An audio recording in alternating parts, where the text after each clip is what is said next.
यो 16 गते झापा जिल्ला दमक नगरपालिका वडा नम्बर 10 स्थित रतुवा खोलाको पुलको मुनि सेतो बोराभित्र पोका पारेर राखेको अवस्थामा हामीले एउटा महिलाको शव फेला पारेका थियौँ र उक्त शवको शनाखत मृतकका आमा बुवाले चाहिँ यो पिता नारायण तिवारीले दमक नगरपालिका वडा नम्बर 8 बसन्त टोल बस्ने नारायण तिवारीजीले आफ्नो छोरीको भनेर शनाखत गरिदिनु भएको थियो र यो घटना पश्चात यस घटनामा जिल्ला प्रहरी कार्यालय सँगै हाम्रो इलाका प्रहरी कार्यालय दमक र प्रदेश प्रहरी कार्यालय विराटनगरबाट खटिएको प्राविधिक प्रहरी सहितको टोली नेपाल प्रहरी प्रदेश कार्यालय धरान सुनसरी को संयुक्त प्रहरी टोलीले यो मृतकको जुन लास बरामद भएको दिनदेखि आजका दिनसम्म हामीले एकदमै सूक्ष्म रूपमा म्यानुअली र टेक्निकली यसलाई चाहिँ अनुसन्धान गरेका थियौँ र यो घटनास्थलका विभिन्न अवस्था थिए, प्राइमेरी र सेकेन्डरी घटनास्थलहरू। यसमा जहाँ मृतकको शव फेला परेको थियो त्यो घटना सेकेन्डरी घटनास्थल थियो भने प्राइमेरी घटनास्थल हामीलाई पत्ता लगाउनु पर्ने थियो र यस अवस्थामा हामीले विभिन्न सीसीटीभी फुटेज, व्यक्ति विशेष, घर छिमेक, आफन्त सबैलाई चाहिँ हामीले म्यानुअली र टेक्निकली मोबाइल फोनका सीडीआर एनालाइसिसदेखि लिएर यो सबै गऱ्यौँ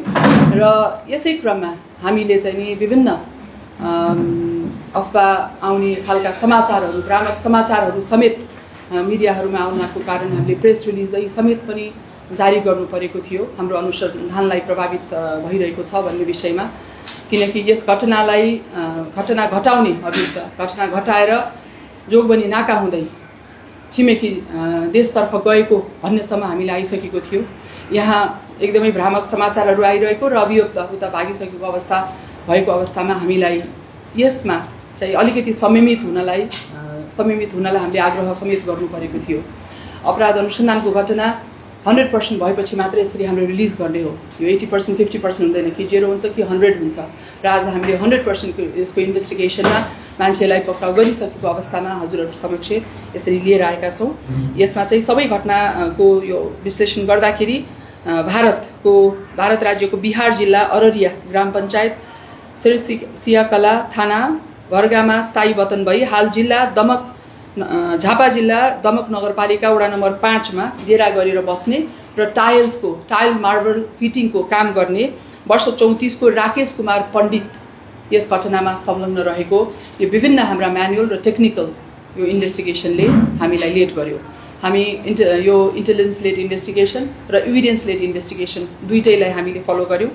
र यसैको आधारमा हामीले 2 महिना 21 गते करिब राति 11 बजे निज पण्डित बस्ने डेरा कोठाबाट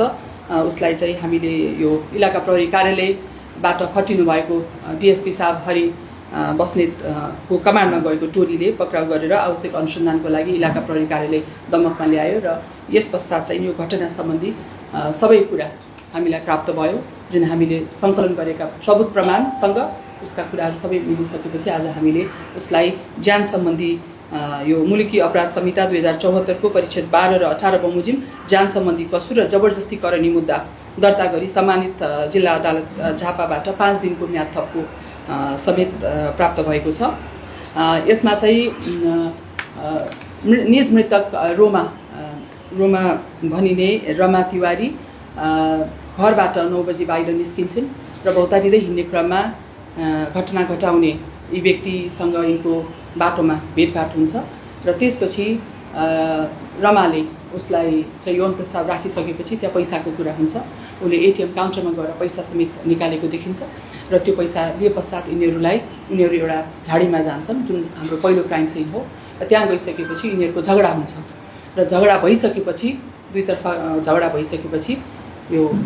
पण्डितले चाहिँ रोमा तिवारीको घाँटी थिचेर हत्या गरेको देखिन्छ। त्यसपछि यसले आफ्नो डेरा कोठामा गई बोरा, घाँटीमा पस्ने पाइप र मोटरसाइकल उसले चेन्ज गरेको देखिन्छ। उसँग 2टा मोटरसाइकल छ र मोटरसाइकल चेन्ज गरेर त्यो मोटरसाइकल र बोरा लिएर आएर फेरि त्यो मृत्यु भइसकेकोमा उसलाई कन्फर्म हुँदैन र त्यो पाइपले फेरि उसलाई घाँटी कस्छ, बोरामा बाँधेर मोटरसाइकलमा राखेर उसले खोलामा फाल्छ। यस घटनामा अहिलेसम्मको हाम्रो अनुसन्धानमा चाहिँ यति देखिएको छ। उसलाई हामीले अरेस्ट गरेका छौँ र सम्पूर्ण म्यानुअल र टेक्निकल एभिडेन्सले पनि यही कुरालाई चाहिँ सपोर्ट गरेको छ। यसमा हामीले विभिन्न बरामद दसी प्रमाणहरू समेत सङ्कलन गरेका छौँ। घटना घटाएका बखतमा ती रोमाले लगाएका चप्पलहरू उसका घरमा भेटिनु, त्यसको चाहिँ शनाखत आमा बुवाले गरिदिएको कुराले पनि यसमा पुष्टि हुन आउँछ। त्यसमा प्रयोग भएका र सीसीटीभी फुटेजमा देखिएका मोटरसाइकलहरू त्यसले पनि यसलाई पुष्टि गर्दछ भने त्यो फेला परिसकेको त्यो बोरालाई पनि त्यो घरबेटीले चाहिँ शनाखत गरिदिइसकेको अवस्थामा बरामद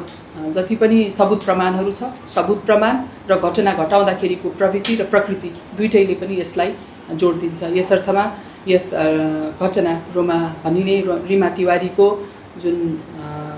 हत्यापछि बोरामा पोका पारेर रतुवा खोलाको पुलमुनि फालेको केसमा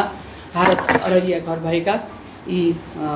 रमेश कुमार पण्डित वर्ष 34 को संलग्न भएको हाम्रो अनुसन्धानले देखाएको छ र म्याद भइसकेको छ। धन्यवाद।